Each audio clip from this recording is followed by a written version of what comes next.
Yeah, I'd agree that that's true. Why do you think so? I think because of the video games and how we get the media today. Like today, you can get online and see whatever you want, whatever videos or play video games, and it's very graphic. So I think it's definitely more aware. I think, like especially in regards to like domestic violence and stuff like it.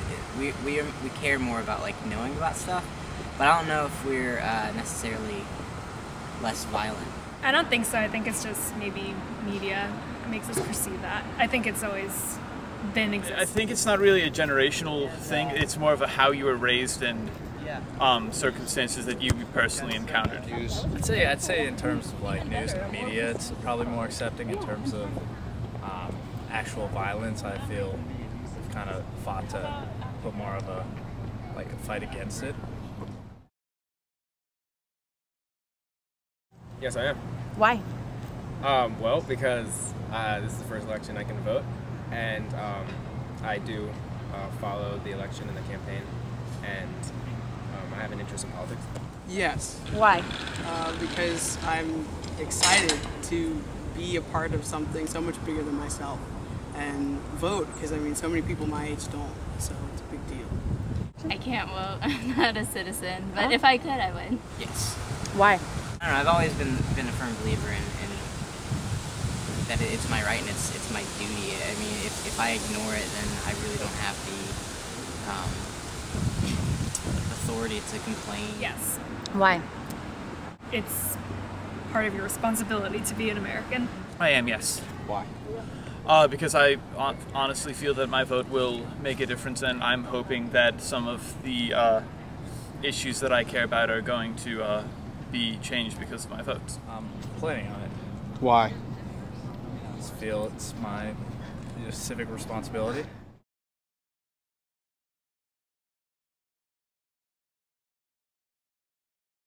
Well, actually, I'm taking econ right now, so the workforce for my generation right now is not too well. A lot of unemployed people my age, but I think in the future that it's definitely going to pick up, especially as the baby boomers slowly leave the job market and it switches over.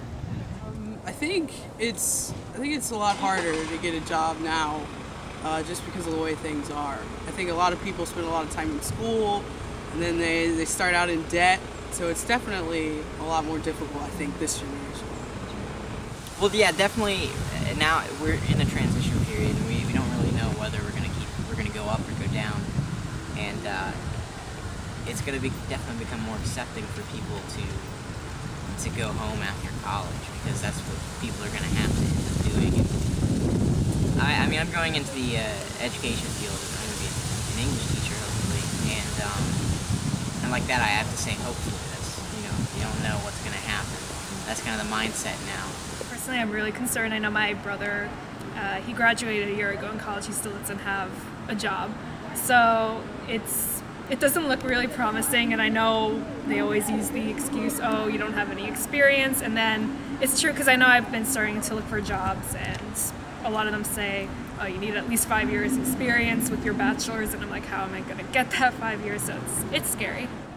I think our workforce is pretty strong, but I mean, it does seem like jobs are something we really need now, and I guess I'm a little worried, but try not to think about it too much. Not yet. Not yet.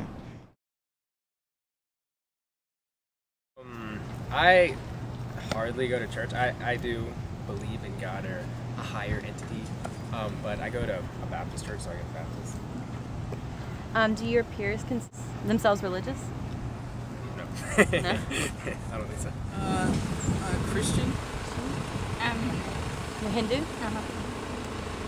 Do your peers consider themselves religious? Some do and some don't.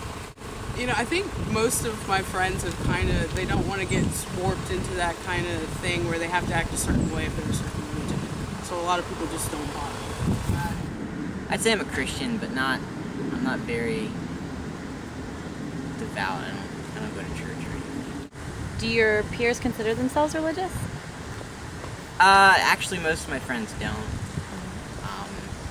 And it's normally pretty shocking when I do tell people that I am Christian, because that's who I hang out with, people that aren't, and they're mostly atheists and whatnot. So Catholic. Have you always been Catholic? Yes. Do your peers consider themselves religious? Half-half. Some of them are, some of them aren't. So it's mixed. I'm a Unitarian Universalist. Okay. And do your peers consider themselves religious? Some of them, not all of them. You know, back 50 years ago, if you know, a black guy and a white girl got together, that was not good, or a guy and a guy, or girl and girl. And today, you know, there's communities, there's the, you know, the whole LGBT or whatever it goes. And I think there's people, it's becoming more of a generalized standard, and people are just accepting it as they see it more and more. So. I think there's a lot more acceptance in this generation. I think we've kind of been raised to be more accepting of things that are different. Yeah, I agree with that. I think we're a lot more accepting, and it really has, especially with